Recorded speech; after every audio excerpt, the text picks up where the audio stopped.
Alright, so I wasn't able to review Lawless the day it came out on August 29th of this year, but I was able to get the movie the day of the Blu Ray and DVD release. Not get the movie, but able to watch it on demand, so I'm going to review it now.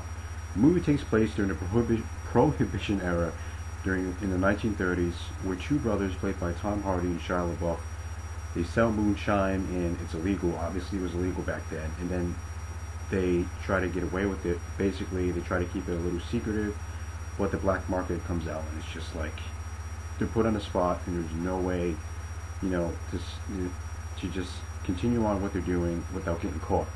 And this is when the law steps in. The law is trying to stop them from selling drugs, but you're probably thinking to yourself, yeah, the law, they're going to stop it and do it the correct way, the right way, and just throw these guys in jail. But that's not how it works. What they do is that they get all nutty and crazy, and they want to kill these guys. Now, for me, this movie was one of my most anticipated of the year. Like I said, I was never able to catch this movie early on August 29th, the date of the movie, the release date obviously, so I wasn't able to catch it then. But this movie is really, really good, well done movie, and it was just one of my favorite movies of the year, if not my favorite movie of the year so far. I mean, I've seen other movies, of course, but this is one of my favorite movies, one of my top movies of the year. And the performances, let's get into the performances first. The performances in this movie are fantastic. Shia LaBeouf, he's a great actor, but for me, what was really interesting is that I grew up with him, not personally, but as an actor per se on television. To see this guy just go from TV to being this big movie star, and a lot of people criticize him for being a bad actor, but LaBeouf, this guy delivers on so many levels in this movie. It's a really fantastic performance by him.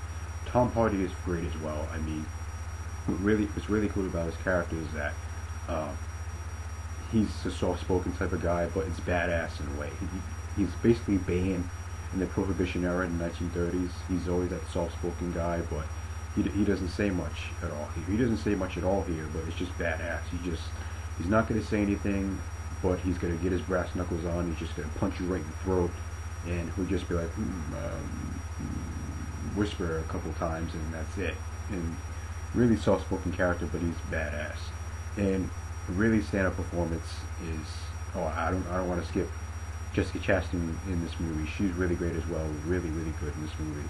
The whole cast is great overall, but the really standout for me is Guy Pearce as Rakes. This guy is one crazy motherfucker. He's crazy. He's nuts.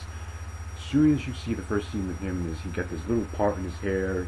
The way he talks, the way he laughs, his eyebrows are shaved off. This guy is just nuts. He's crazy. He's one of the best villains of the year, if not the best villain of the year. I know it sounds a little crazy, but this guy is just ridiculous. I mean, there's a scene in the movie, I don't mean to spoil it, but there's a scene in the movie, you gotta see this movie, it's fantastic. There's this part where he's just looking in the mirror with this prostitute sitting on the bed, she's crying, and then he's just parting his hair back, and he just has this weird look on his face. It's very, very intimidating and scary. But on a note of villains, there is this one shot where Gary Oldman's character, he just comes in, he just shows up out of nowhere in his car, and he gets out the car, and he has this Tommy gun, and he just loading off of this guy in the car, just shoots him up, shoots the car up, and this guy just crawls out the car, and he just lays there and just dies, just has his last moments, and he just dies right there on the floor, and then on the ground actually. And then Gary Oldman just turns around to Shia LaBeouf's character Jack, and he just gives him a wink, and he just goes right in the car and looks out as he just drives off. It's just a fantastic scene. But Gary Oldman is not in this movie as much as I expected him to be, which is sad, because Gary Oldman is a fantastic actor, one of my favorite actors, and he wasn't in this movie for long. He's only in there for like 5 minutes. And another thing that's really good about this movie is the story. It's based on a true story written by Matt Bondurant, who is, I believe, the grandson of the main character, who is Shia LaBeouf, and this is a true story, so it's really interesting. But another thing that stands out is the violence. This thing is violent. I didn't expect it to be that violent. And you see LaBeouf and Hardy get beat up so many times, you just think, how the hell did they survive that? It should be dead. There's so many moments where they get beat up and shot up and just knocked around, slapped around a few times, and you think they should be dead already. There's no way. But I guess this is how Hillcoat, the director, I forget his first name. His first name is, damn it, what is his name? The director's name is John Hillcoat. Yeah, John Hillcoat, the director.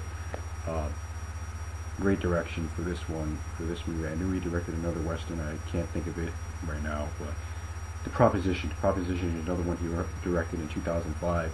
I heard it was good. I never seen it. I gotta check that out. But overall, this movie is fantastic. Great performances, great story. The violence is just gut-wrenching. It's just nuts. It's crazy. I mean, great story overall. I didn't think it was slow at parts. I thought it paced really well. Great pacing, and it was just a great time to watch a movie. It was just really good. Another thing that stood out to me was the cinematography.